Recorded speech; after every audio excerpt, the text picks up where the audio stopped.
अप्रैल और मई के महीने में इंडिया ने जिस कोविड क्राइसिस को झेला, जिस आपदा को झेला, उसके हम सब गवाह हैं। लेकिन ऐसे हालात में हमने यह भी देखा कि कैसे लोग एक दूसरे की मदद करने के लिए आगे आए। भारत की मदद करने के लिए दुनिया के तमाम देश आगे आए और मदद की। सरकारी संगठन हो, गैर सरकारी संगठन हो, सबने अपने अपने तरीके से मदद करने की कोशिश की। लेकिन जाहिर है ये आपदा उन लोगों के लिए भी अवसर बन कर आई जो कि हमेशा अपनी जेब भरने में, अपने बैंक बैलेंस को भरने में और उनका बेजा इस्तेमाल करने में माहिर है। एक डिसइंफोलैब है लीगल एंटिटी जो कि प्रोपेगेंडा और फेक न्यूज के खिलाफ रिसर्च करती है और उसको उजागर करती है। उसका नाम है डिसइंफोलैब। उसने एक ऐसा ही खुलासा किया है जिसमें कैसे एक अमेरिकी मुस्लिम संगठन ने भारत में जो कोविड क्राइसिस आया उसके नाम पर करोड़ों रुपए इकट्ठा किए, लेकिन मदद करने के नाम पर शून्य। ये एक बेहद चौंकाने वाला खुलासा डिसइंफोलैब ने किया है। डिसइंफोलैब की रिपोर्ट के मुताबिक इमाना यानी Islamic medical association of north America, यानी नॉर्थ अमेरिका में रहने वाले जितने भी डॉक्टर्स हैं उनकी जो इस्लामिक संगठन है जो कि इस्ना से जुड़ा हुआ है, Islamic society of north America. ये कट्टरपंथी संगठन है जो कि दुनिया में अलग अलग मौकों पर, जैसे कि फलस्तीन में हमास के लिए, पाकिस्तान में अलग अलग आतंकी संगठनों के लिए भी ये लगातार चंदा देते रहते हैं।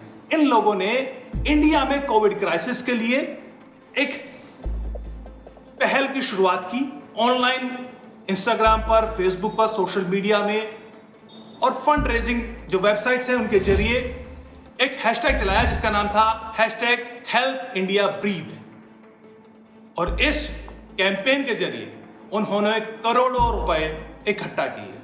पहले इन्होंने जो टारगेट रखा वो 1.1 करोड़ का रखा। उसके बाद इसको बढ़ाकर जब पैसा आता रहा तो 3.7 करोड़ कर दिया गया।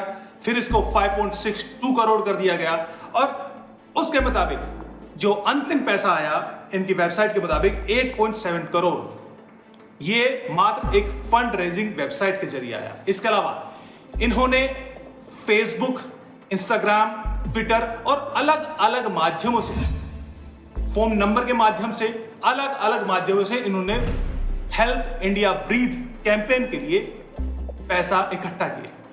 डिसइंफोलैब की रिसर्च के मुताबिक अलग अलग जरिए से, अलग अलग मदों से जो उन्होंने पैसा इकट्ठा किया वो कम से कम 30 करोड़ और अधिक से अधिक 158 करोड़ तक हो सकता है। यानी इसके बीच में इन्होंने पैसा इकट्ठा किया, क्योंकि इन्होंने इसकी पूरी सही सही जानकारी किसी को भी उजागर नहीं की, कोई ट्रांसपेरेंसी नहीं है। लेकिन कम से कम 30 से 160 करोड़ के बीच इन्होंने पैसा इकट्ठा किया। और इन्होंने दावा किया कि इन्होंने लगातार अमेरिका से मास्क,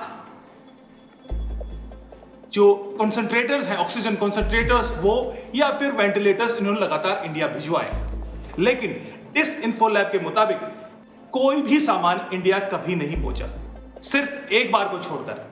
डिसइंफोलैब के मुताबिक इन्होंने दावा किया है कि 29 अप्रैल को 2100 मास्क, 30,000 कैनुअल्स और 14 कॉन्सेंट्रेटर्स आए जो कि इंडिया में कभी नहीं आए। 30 अप्रैल को भी इन्होंने कुछ ऐसा ही दावा किया है जिसमें मास्क और कॉन्सेंट्रेटर्स की बात की है, वो भी कभी नहीं आया। 7 मई को भी कुछ इसी तरह का दावा किया है। 12 मई को 100 कॉन्सेंट्रेटर्स आए गुजरात में, ये जरूर इंडिया पहुंचे। लेकिन 16 मई को फिर से दावा किया। इनका दावा था कि करीब 2,59,700 नेशनल कैनुअल्स, ऑक्सीजन कॉन्सेंट्रेटर्स करीब 1179 और मास्क जो है वो करीब 1,03,000 के आसपास इन्होंने मास्क इंडिया भिजवाए। लेकिन ये इनमें से कुल सामान पहुंचा है 100 कॉन्सेंट्रेटर्स। ये डिसइंफोलैब की अपनी रिसर्च है जो कि इन्होंने अलग अलग तरीके से ओपन सोर्स इंटेलिजेंस के जरिए जानकारी इकट्ठा की। अब आप सोचिए, करोड़ों रुपए इकट्ठा किए लेकिन 100 कॉन्सेंट्रेटर्स सिर्फ इन्होंने भिजवाए।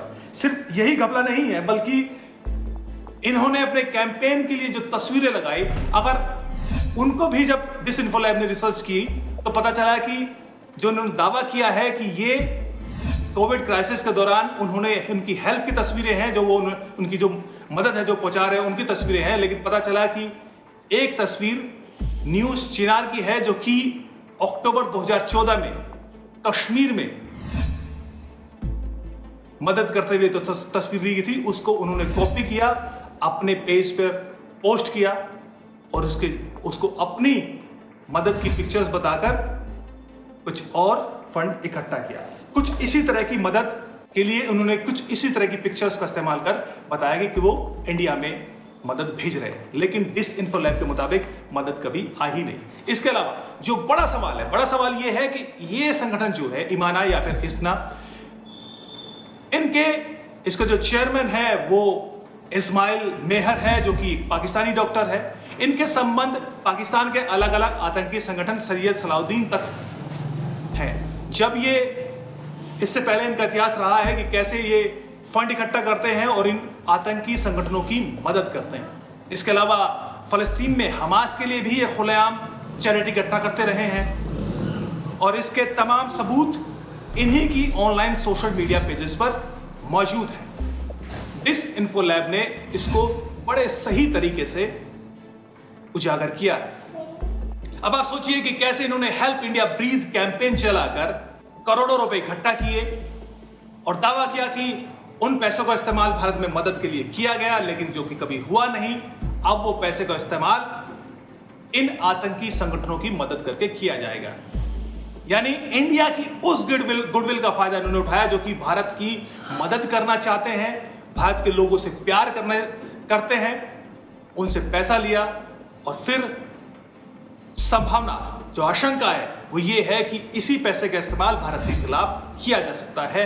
ये साफ तौर पर एक किसको कहें कि कोविड केयर स्कैम डिसइन्फो लैब ने यहां पर उजागर करता दिखाई देता है। बहरहाल ईमाना ने अपनी तरफ से कोई सफाई नहीं दी है। बीच बीच में जब उस पर कोई सवाल उठे तो उन्होंने इसको इस्लामोफोबिया करार देकर साइडलाइन करने की कोशिश की। यानी बीच बीच में सवाल जरूर रहे, लेकिन इसको इस्लामोफोबिया के नाम पर दरकिनार कर दिया गया। यह है कोविड क्राइसिस, इंडिया के कोविड क्राइसिस के नाम पर मदद करने के नाम पर करोड़ों रुपए डकारने की एक खौफनाक सच्चाई। तो अगर आपको इस तरह के कैंपेन आगे दिखाई दे और अगर आप भारत की या फिर किसी भी ऐसे ह्यूमैनिटेरियन क्राइसिस के दौरान कोई मदद करना चाहते हैं तो ऐसे संगठनों से जरा बचकर रहें। नमस्कार।